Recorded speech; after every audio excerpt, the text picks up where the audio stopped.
The fire started in the general store just after noon on a blistering July day in 1878, and by the time Katherine Grace smelled smoke rising through the floorboards of her boarding room above, flames were already licking up the wooden walls like hungry demons. She bolted from her small desk where she had been writing letters, her heart hammering against her ribs as she yanked open the door, only to find the narrow hallway choked with thick black smoke. The heat hit her like a physical force, stealing the breath from her lungs as she stumbled backward, her mind racing through impossible options while the building groaned and cracked around her. Katherine had lived in Unionville, Nevada, for only 3 months, arriving in the silver mining town with nothing but a worn carpetbag and determination to start fresh after her father's death left her penniless in San Francisco. At 22 years old, she had learned to be resourceful, taking work as a seamstress and occasional bookkeeper for the merchants along Main Street.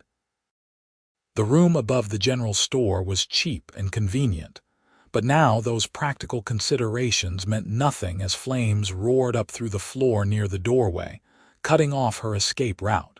She pressed a handkerchief to her mouth and tried to think through the panic. The window. She rushed to the single window that overlooked the alley, her fingers fumbling with the latch that had been painted shut by some careless previous tenant. She grabbed the water pitcher from her washstand and smashed it against the glass, sending shards cascading down to the dirt below. The drop was at least 15 feet, maybe more, onto hard, packed earth and scattered debris. Better broken bones than burning alive, she thought grimly, gathering her skirts to climb through, but fate had other plans. Behind her, she heard a tremendous crack, and before she could turn, something massive struck her across the shoulders and drove her to the floor. The weight was crushing, pinning her chest and legs beneath what she realized with horror was one of the main support beams from the ceiling. The impact had knocked the wind from her lungs, and she gasped like a landed fish, unable to draw a full breath with the weight pressing down on her ribcage. The fire was everywhere now, racing across the floorboards, climbing up her bedsheets, consuming everything with terrifying speed. Heat seared her skin and smoke burned her eyes, tears streaming down her face as she pushed uselessly against the beam. It would not budge, not even an inch. This was how she would die, she realized with strange clarity. Trapped and alone in a town where she barely knew anyone, with no family to mourn her. She thought of her mother, dead these 10 years, and wondered if she would see her again soon. The smoke was so thick now she could barely see, could barely breathe, each shallow gasp more painful than the last. Then through the roar of flames and her own thundering heartbeat, she heard bootfalls, heavy and fast, pounding up what remained of the staircase. A voice, deep and urgent, called out words she could not quite make out through the chaos. She tried to respond, but only managed a weak cough that sent fresh waves of pain through her compressed chest. A figure emerged through the smoke like something from a fever dream, tall and broad-shouldered, a bandana tied over his nose and mouth. His eyes met hers, and even through her pain and terror, Katherine noticed they were an unusual shade of gray-green, like sage after rain. He took in the situation in an instant and dropped to his knees beside the beam. "Do not move," he said, his voice muffled by the bandana but steady with authority. "I am getting you out." He positioned himself at the end of the beam, planting his feet wide and wrapping both hands around the charred wood. Katherine watched in amazement as his muscles tensed beneath his sweat-soaked shirt. He was trying to lift it, but the beam was massive, probably weighing several hundred pounds, and it was still partially attached to the ceiling structure. No single man could possibly lift such weight. But Kieran Oliver was not just any man, and he had not survived 7 years of hard labor in silver mines, and rougher work as an enforcer for the mining company to be defeated by a piece of wood, no matter how large. He set his jaw, took a deep breath that would have to last him, and pulled upward with every ounce of strength in his body. The veins stood out on his forearms and neck. His back muscles screamed in protest. The beam shifted half an inch, then suddenly swung upward as the ceiling attachment gave way completely. Crawl out now. He gritted through clenched teeth, holding the beam at an angle that gave her just enough clearance. Katherine did not need to be told twice. Ignoring the sharp pains shooting through her bruised ribs, she dragged herself forward on her elbows, her skirts catching on splinters and smoking debris. The moment she was clear, Kieran let the beam fall with a tremendous crash that sent sparks flying in all directions. He bent down, scooped her up into his arms as though she weighed nothing, and turned back toward the stairs. But the staircase they had each used to reach this floor was gone, collapsed into a burning pile of rubble. The floor beneath their feet creaked ominously, and Kieran knew they had seconds at most before it gave way entirely. He carried Katherine to the broken window she had smashed earlier, looking down at the drop that seemed much higher from inside. People had gathered in the alley below, shouting and pointing. He recognized Doc Harrison's weathered face among the crowd. "Catch her," Kieran yelled down, then looked at Katherine. "I am going to lower you as far as I can, then I have to drop you. They will catch you. Trust me." Katherine's eyes were wide with fear, but she nodded. What choice did she have? Kieran sat on the windowsill, ignoring the glass shards that cut through his denim trousers, and carefully maneuvered Katherine so he was holding her by the wrists. He leaned out as far as he dared, his powerful grip the only thing between her and a deadly fall, then let go. She fell only about 6 feet before strong hands caught her, the men below cushioning her landing with their own bodies. Kieran did not wait to see if she was all right. The floor was giving way beneath him. He jumped, hitting the ground hard and rolling to absorb the impact. Pain flared in his ankle, but he forced himself to his feet and limped quickly away from the building as the entire second floor collapsed inward with a shower of sparks and a sound like thunder. The general store burned for 3 more hours despite the bucket brigade's best efforts. Unionville had no formal fire department, just volunteers with buckets from the town pump, and it was never enough against a fire this size. By sunset, only the brick chimney remained standing, a lonely monument to what had been one of the oldest buildings in town. Katherine sat on a bench outside Doc Harrison's office, a blanket wrapped around her shoulders despite the lingering heat of the July evening, watching the smoke curl into the darkening sky. Doc Harrison had examined her thoroughly, proclaiming her ribs badly bruised but not broken, her lungs clear enough despite the smoke inhalation, and her prospects for full recovery excellent thanks to her mysterious rescuer. Katherine had asked about him, but no one seemed to know where he had gone. He had disappeared into the crowd right after the jump, and in the chaos of fighting the fire, no one had thought to thank him properly or even get his name. "You were lucky," Doc Harrison said, settling his considerable bulk onto the bench beside her. He was a kind man in his 50s with silver hair and sharp blue eyes that missed nothing. "Another minute and you would have been past saving." "I know," Katherine said quietly. Her voice was hoarse from the smoke. "I wish I knew who he was. I did not even get to thank him." "Kieran Oliver," Doc Harrison said, "works as a security man for the Consolidated Silver Company, tough as leather, twice as quiet. Lost his whole family to cholera when he was just 16, been on his own ever since. That was 7 years ago, right before he came to Unionville. Keeps to himself mostly." Katherine turned the name over in her mind. Kieran Oliver. the man who had lifted an impossible weight and carried her free from certain death. She wanted to see him again, to look into those sage-colored eyes and properly express her gratitude. But more than that, she realized with surprise, she simply wanted to see him again. 3 days later, her wish was granted in the most mundane of circumstances. Katherine had taken a room at the boarding house on Silver Street, having lost everything she owned in the fire. The town had rallied around her with surprising generosity, the ladies' auxiliary providing her with a new dress, underthings, a hairbrush, and other necessities. Mrs. Patterson, who ran the boarding house, had offered her a reduced rate, and a job helping with the cooking and cleaning to cover the rest. Katherine was grateful for the kindness, even as she mourned the loss of her mother's locket and the few letters from her father she had kept. She was hanging laundry in the boarding house yard when she saw him walking down Silver Street, limping slightly on his left leg.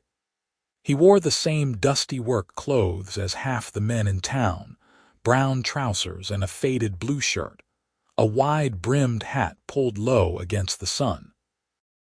But Katherine would have recognized those shoulders anywhere, the particular way he carried himself with quiet confidence. "Mr. Oliver?" she called out before she could think better of it, dropping the sheet she had been pinning to the line. He stopped and turned, and for a moment she thought he might simply tip his hat and keep walking. But then recognition flickered across his weathered face, and he changed direction, walking toward her with that slight limp she noticed more clearly now. "Miss," he said, removing his hat. Up close in daylight, Katherine could see he was probably in his early to mid-20s, with sun-darkened skin, a strong jaw shadowed with a few days' worth of stubble, and those remarkable eyes that seemed to shift color in the light. A thin scar ran along his left temple, nearly hidden by his dark brown hair. "Good to see you up and about." "Thanks to you," Katherine said, suddenly feeling inexplicably shy. "I never got to thank you properly. You saved my life, Mr. Oliver. You lifted that beam like it was nothing and carried me out of that inferno. I owe you everything." Kieran shifted his weight uncomfortably, clearly unused to such direct gratitude. "Just did what needed doing. Anyone would have done the same." "No," Katherine said firmly, "they would not have. That beam was impossibly heavy. I saw men in the bucket brigade who could not even lift their water barrels without help. What you did was extraordinary." A faint hint of color rose in Kieran's tanned cheeks.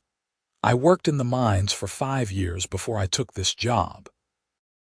You build up strength breaking rock all day, and I could not just leave you there." He met her eyes, and the intensity of his gaze made her breath catch. "Could not live with myself if I had not at least tried." "Well," Katherine said, smoothing her borrowed apron nervously, "I am Katherine Grace, and I would very much like to repay your kindness somehow. Perhaps I could make you dinner. I am helping Mrs. Patterson with the cooking here, and she sets a fine table."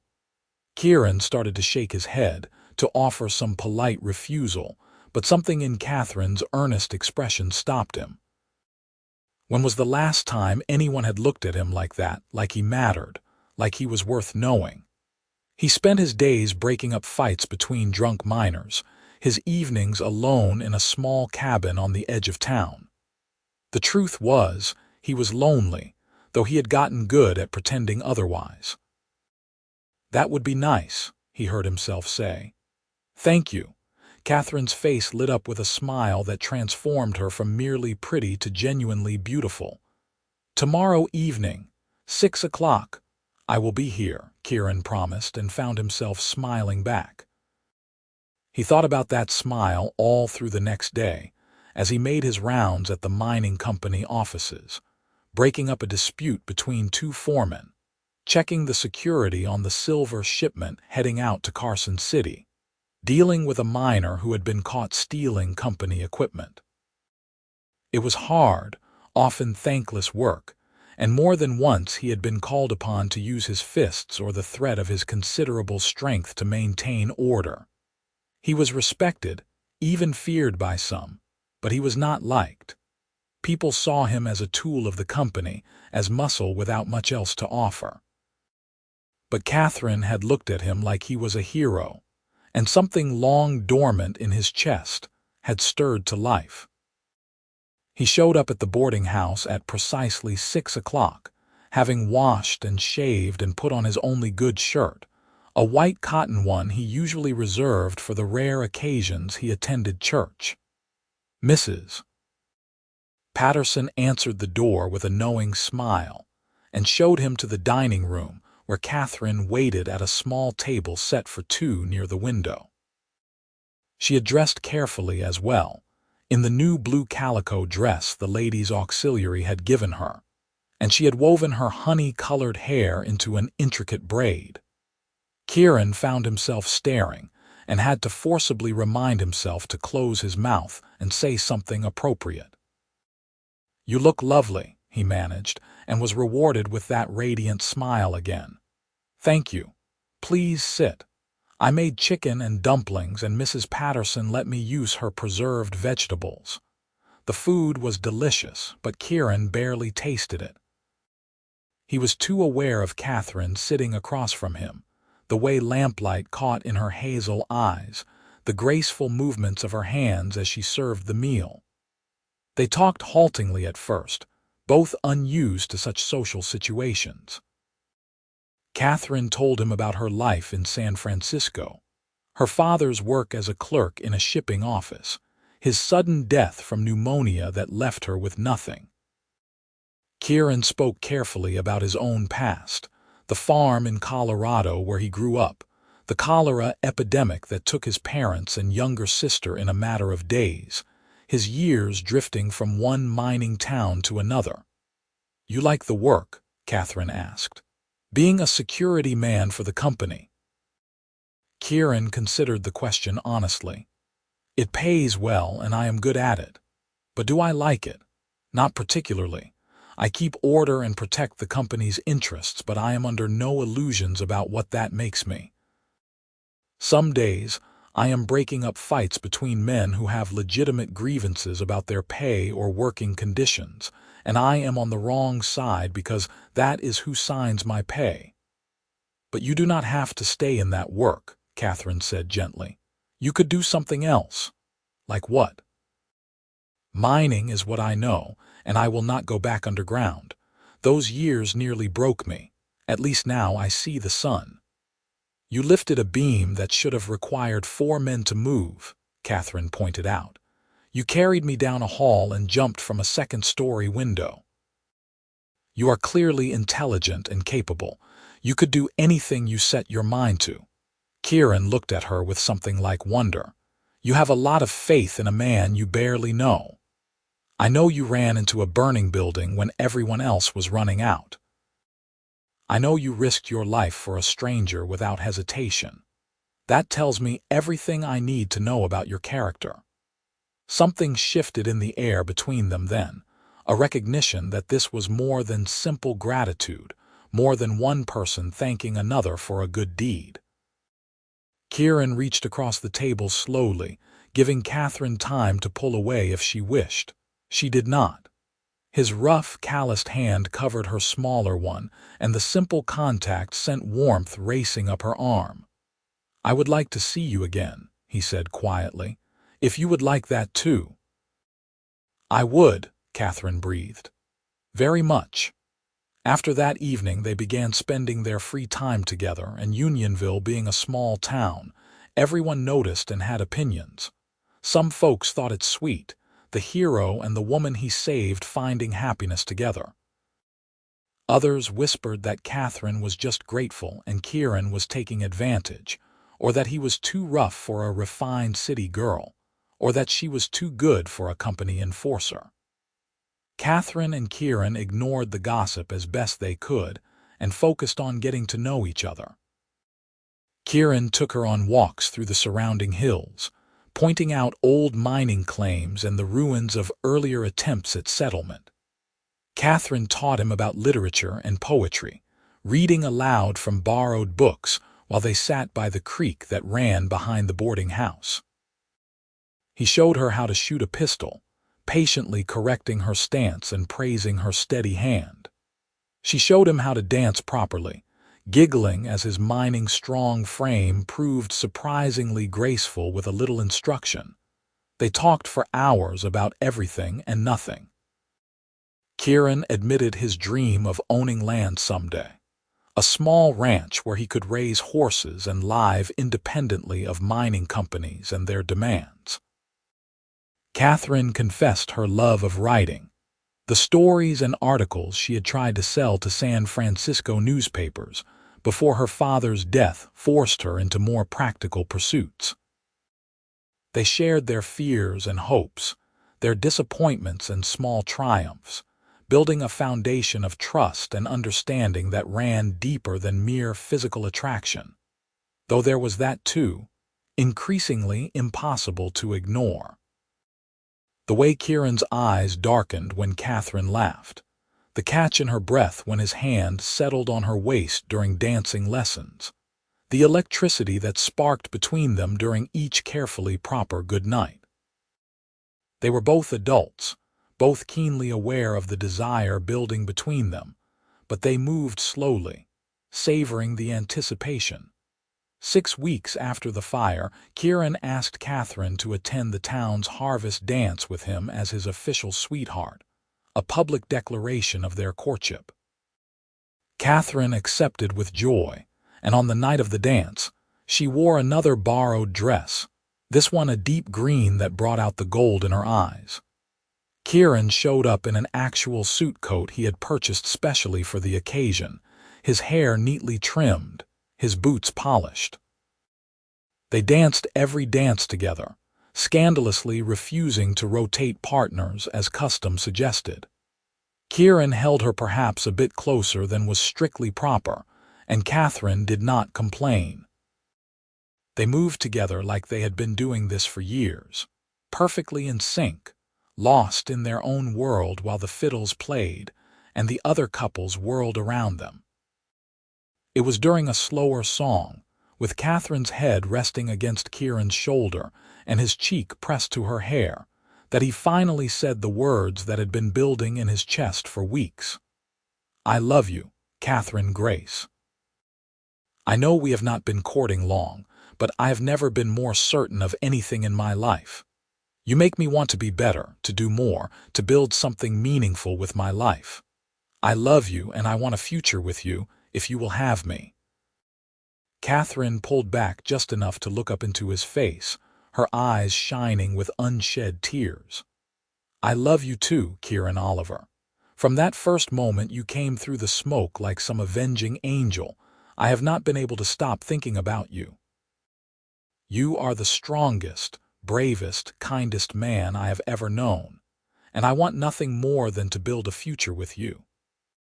Kieran cupped her face in his hands and kissed her there on the dance floor, in front of the whole town.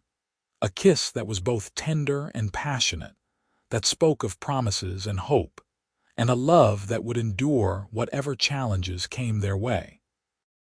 Around them, people cheered and clapped, even those who had been skeptical of the match. It was hard to deny the genuine emotion radiating from the couple at the center of the floor. They were married 3 months later in a simple ceremony at the small church on the edge of town. Doc Harrison gave Katherine away, and Mrs. Patterson wept throughout the entire service. The ladies' auxiliary had worked together to create a beautiful wedding dress for Katherine, white cotton with delicate lace at the collar and cuffs. Kieran wore the same suit coat from the harvest dance, and when the preacher pronounced them husband and wife, his hands shook slightly as he slipped the simple gold band onto Katherine's finger. They moved into Kieran's small cabin that evening, but it did not stay small for long. Kieran had been saving money for years with no particular goal in mind, and now he had the best goal imaginable. He used his savings to buy a parcel of land 5 miles outside of town, good grazing land with a reliable water source. He gave notice to the mining company, enduring the foreman's attempts to convince him to stay with quiet determination. He was done with that life. He was going to build something of his own. Over the following year, Kieran and Katherine built their ranch together, quite literally. Kieran did the heavy labor of construction, raising walls and framing the roof, while Katherine helped where she could and managed the practical details of supplies and planning. They worked from dawn until dusk, falling into bed exhausted each night, but they had never been happier. The ranch house took shape slowly, room by room. A bedroom with a real glass window, a kitchen with a cast iron stove, a main room with a stone fireplace Kieran built with his own hands. Katherine started a vegetable garden and tended it carefully despite the harsh Nevada climate. Kieran bought their first horses, 4 mares and a stallion, the beginning of what he hoped would become a profitable breeding operation. They were building a life, a real life, based on their own work and dreams rather than the whims of mining companies or circumstance. Their first winter together was hard. Snow came early and heavy to the high desert, and there were days when they could not leave the ranch house, when the wind howled around the still incomplete walls and they huddled together for warmth. But those days were also filled with quiet joy, with Katherine reading aloud by the fire while Kieran whittled or mended tack, with intimate conversations and laughter and the deep contentment of being exactly where they belonged. By spring, Katherine realized she was pregnant. She told Kieran one evening in April, as they sat on the porch he had just finished building, watching the sunset paint the distant mountains in shades of orange and purple. He was speechless for a long moment, his hand coming to rest gently on her still flat stomach, his eyes bright with emotion. "A baby," he whispered. "We are going to have a baby." "Are you happy?" Katherine asked, suddenly anxious. They had not planned this so soon, though neither had they been trying to prevent it. "Happy." Kieran pulled her into his arms, holding her like she was the most precious thing in the world. "Katherine, I am beyond happy. I am terrified and thrilled and more grateful than I have words for. You have given me everything. A home, a purpose, love, and now a child. I did not know it was possible to feel this much." Their son was born in December of 1879, with Doc Harrison in attendance and Mrs. Patterson helping to coach Katherine through the long, difficult labor. When Kieran was finally allowed into the bedroom and saw Katherine propped up against the pillows, exhausted but radiant, holding a tiny bundle wrapped in blankets, his knees actually buckled. He sank into the chair beside the bed, unable to take his eyes off his wife and child.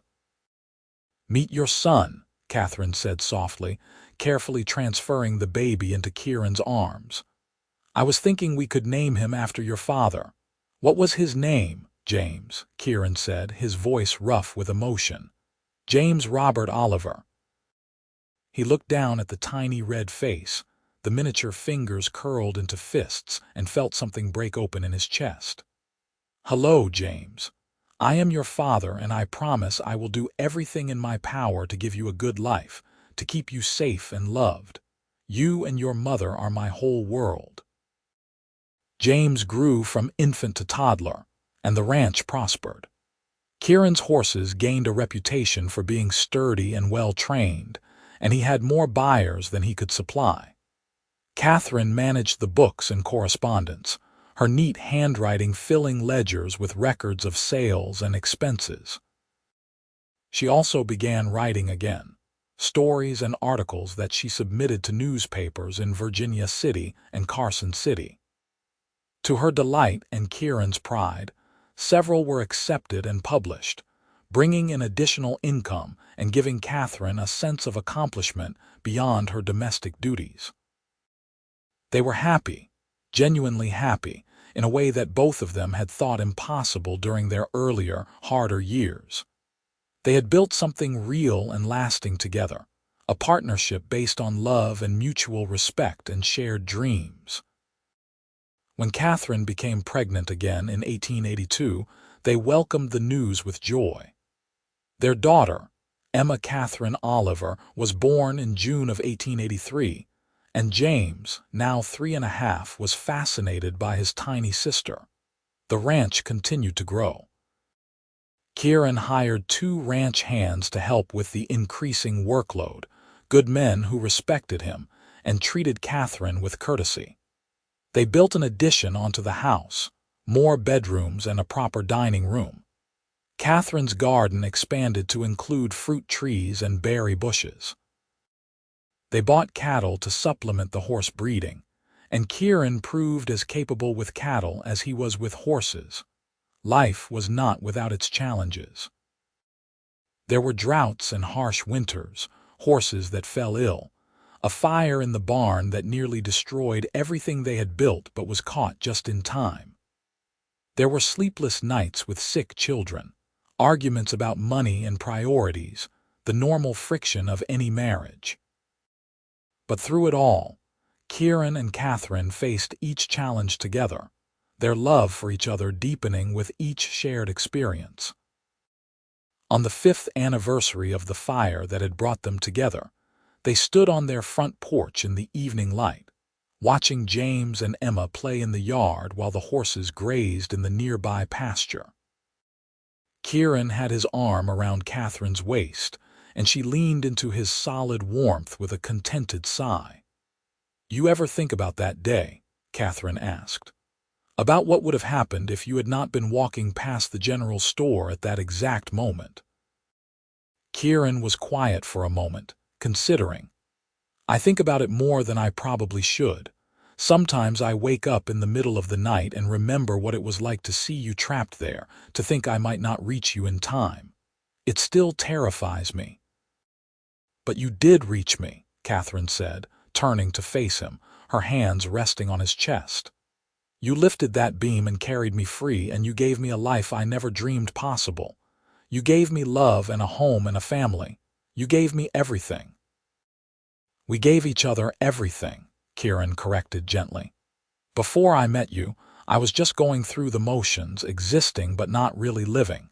You showed me what life could be, what I could be. You believed in me when I did not believe in myself. We saved each other, Katherine." She reached up and kissed him, soft and lingering, a kiss that still carried the same spark and promise as their first one on that harvest dance floor years ago. When they pulled apart, both were smiling. "I love you, Kieran Oliver," Katherine said.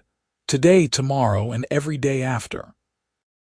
"I love you, Katherine Oliver," Kieran replied. "Always and forever." They stood together as the sun set over their land, their children's laughter echoing in the warm evening air, and knew they were exactly where they were meant to be. The ranch thrived under their care, and their family grew in love and laughter. James proved to have his father's strength and his mother's intelligence, growing into a serious, capable boy who loved the horses and the land. Emma was bright and curious, constantly asking questions and exploring every corner of the ranch, fearless in a way that both delighted and terrified her parents. As the years passed, Kieran found himself thinking less about the mining company and the life he had left behind. The ranch was their legacy now, something tangible they could pass down to their children. He taught James everything he knew about horses, about reading the land and weather, about the value of hard work and integrity. Katherine taught both children to read and write, filling their minds with stories and knowledge, preparing them for whatever future they might choose. The ranch became known throughout the region, and the Oliver name carried weight.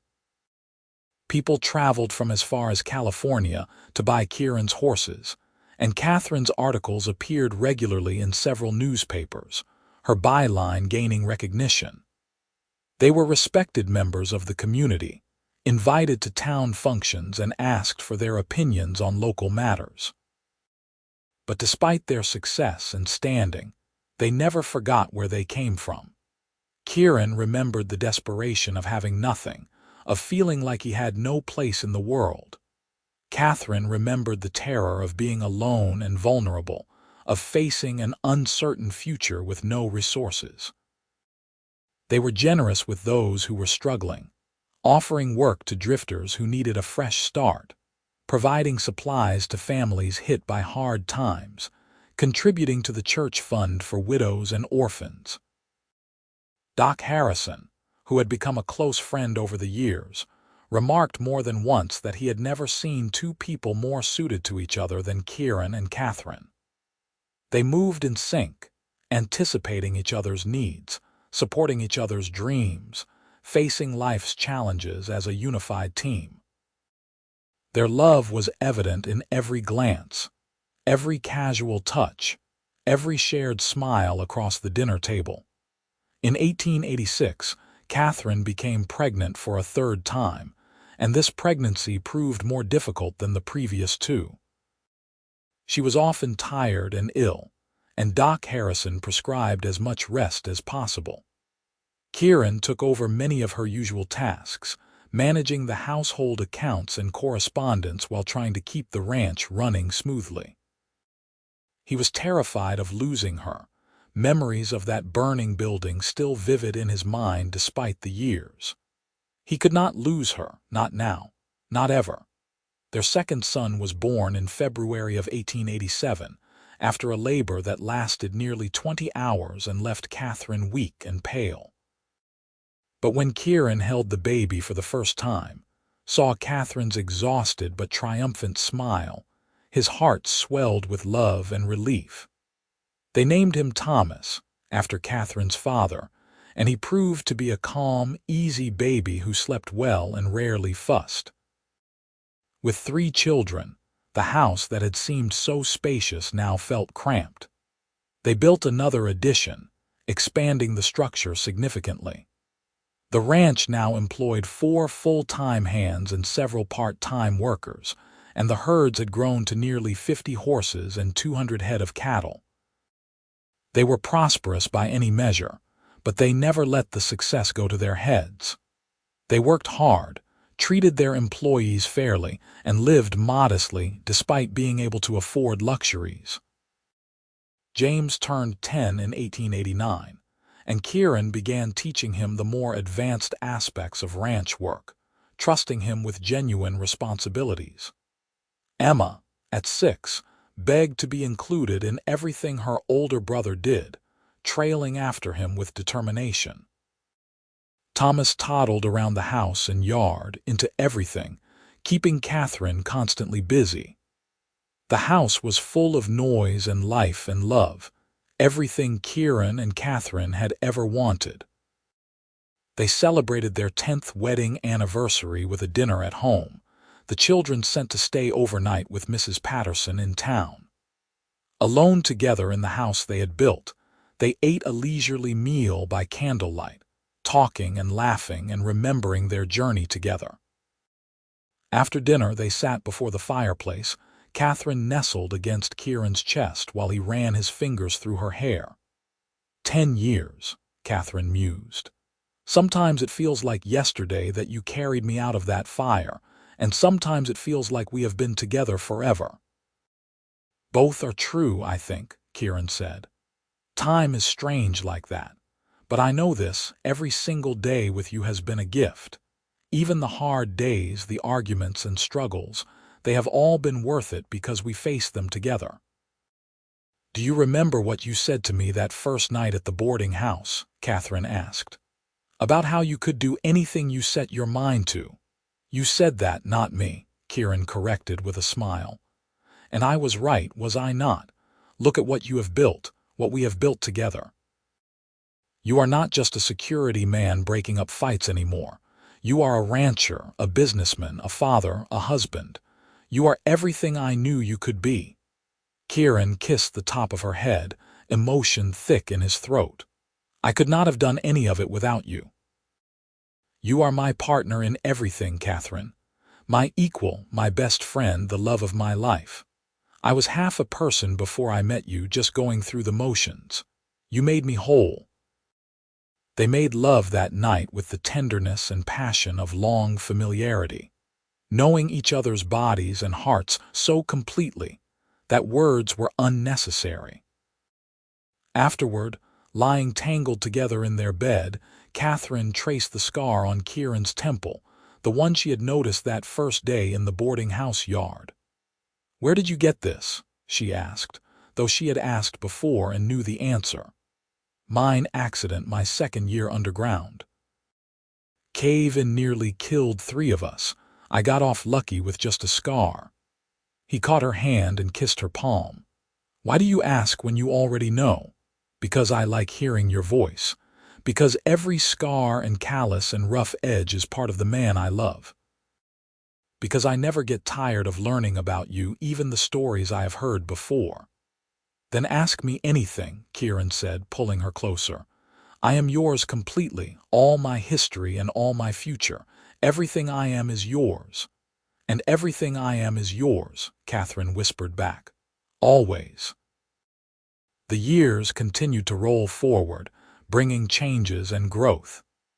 James became a teenager, tall and strong like his father, but with his mother's thoughtful nature.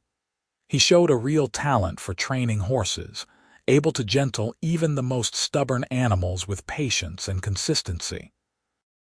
Emma grew into a bright, spirited girl who loved books as much as her mother did, but also possessed a wild streak that led her into various scrapes and adventures. Thomas, quieter than his siblings, showed an aptitude for numbers and detail work, helping his mother with the ranch accounts from an early age. Kieran's hair began to show threads of silver at the temples, and Katherine found her first gray hair on her 30th birthday, much to her chagrin and Kieran's amusement. They were aging, as all people do, but they were aging together, growing into their life like a well-worn pair of boots that fit perfectly. The ranch continued to prosper.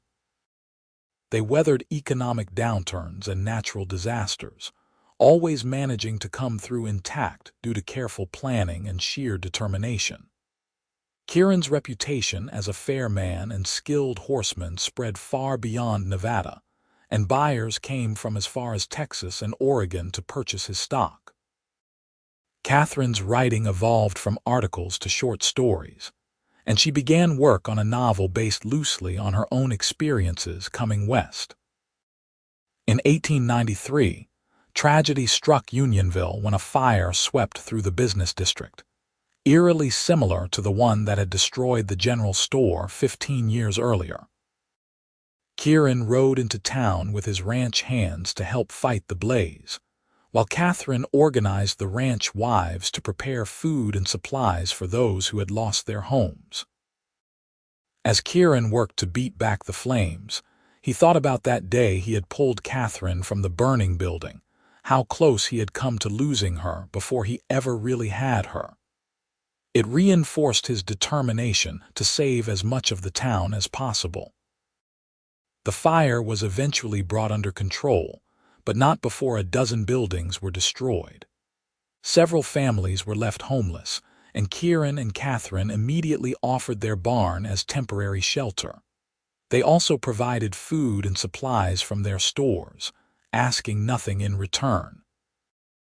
The community rallied together, and within months, the town was rebuilding.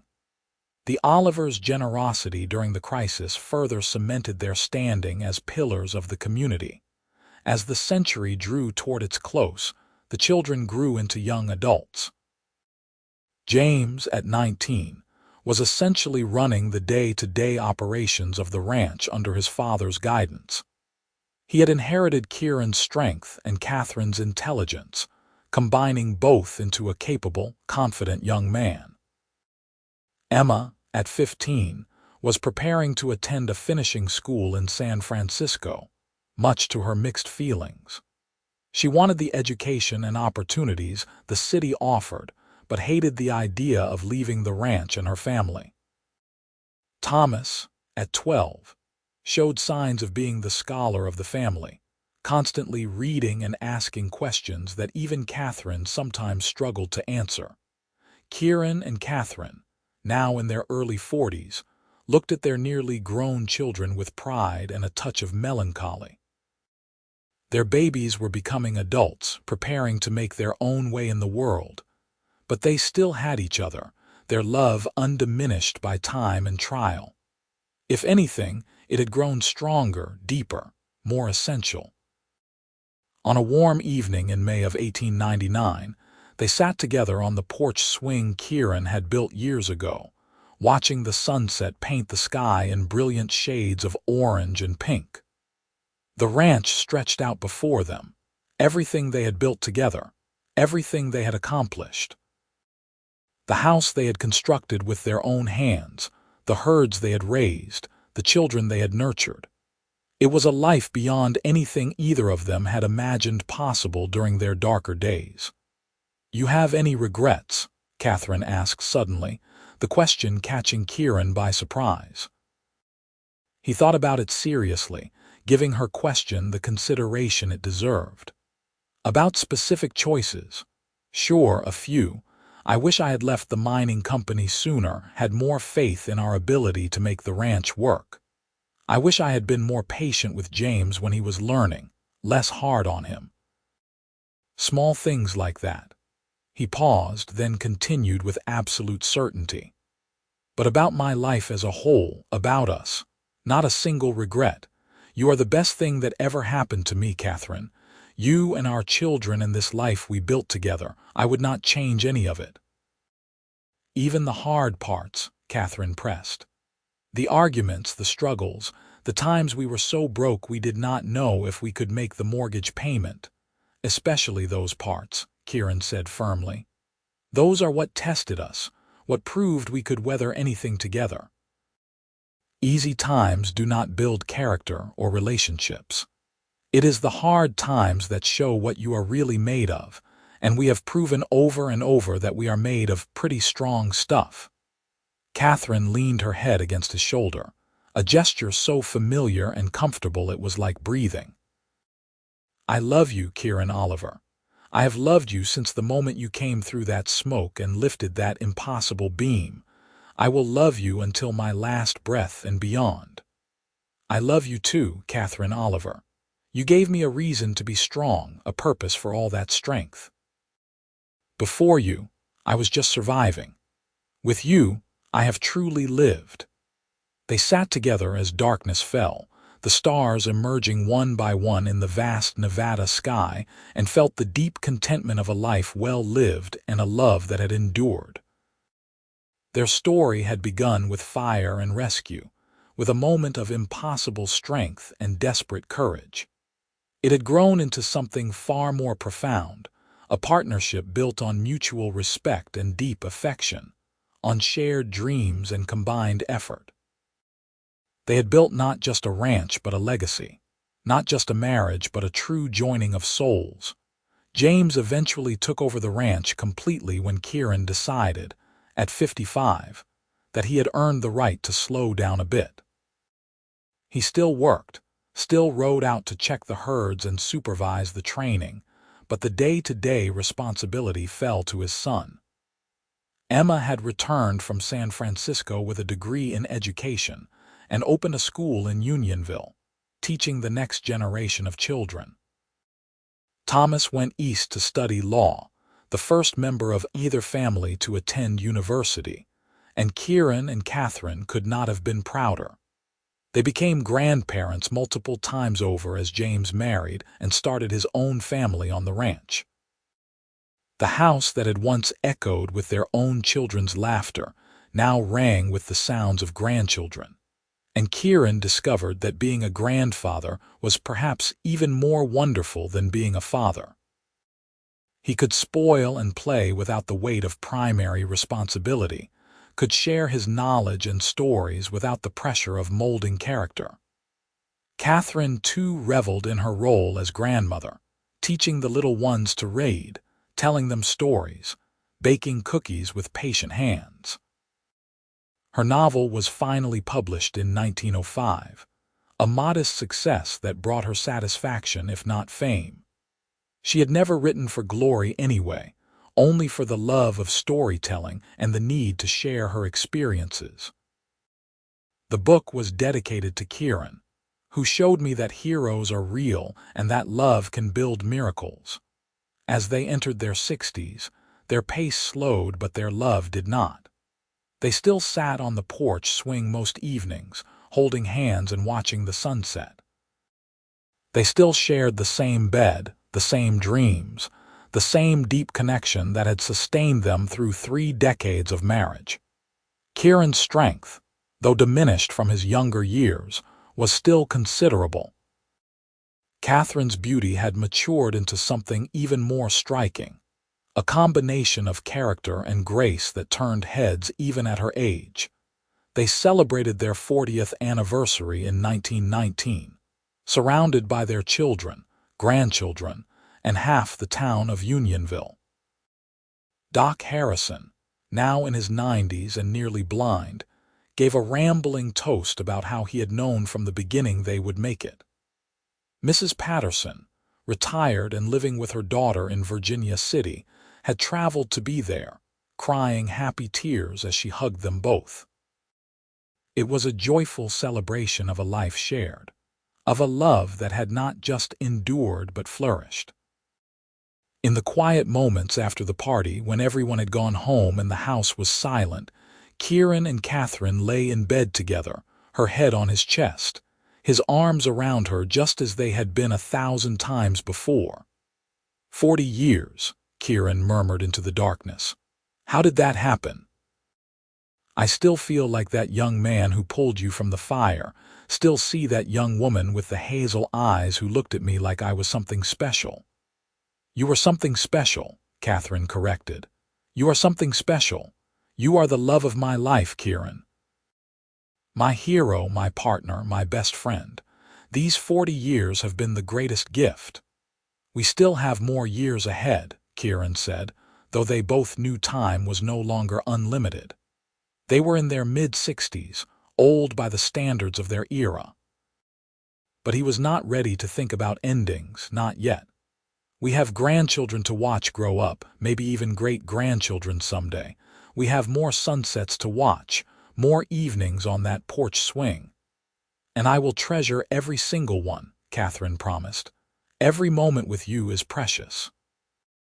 They fell asleep in each other's arms as they had for 40 years, as they would for whatever years remained. Their story, which had begun with such drama and danger, had become something quieter but no less profound. A love story not of grand gestures and sweeping romance, though there had been elements of that, but of daily choice and constant commitment. Of 2 people who had found each other in the worst of circumstances and built the best of lives together. The ranch continued under James's capable management, thriving into the new century. The horses still bore the Oliver name and reputation. The land still supported the family and provided employment for dozens of workers. It was a living legacy, proof that 2 people with nothing but determination and love could build something lasting. And on warm summer evenings, you could still find them on that porch swing, Kieran and Katherine Oliver, their hands intertwined, watching the Nevada sunset paint the sky in brilliant colors. Still together, still in love, still grateful for that day when fire brought them together, and impossible strength carried them both to freedom. From that moment of crisis had grown a lifetime of happiness, and that was the real miracle. Not the strength that lifted the beam, but the love that had sustained them through 40 years and would carry them through whatever came next together, always together, until their very last breath.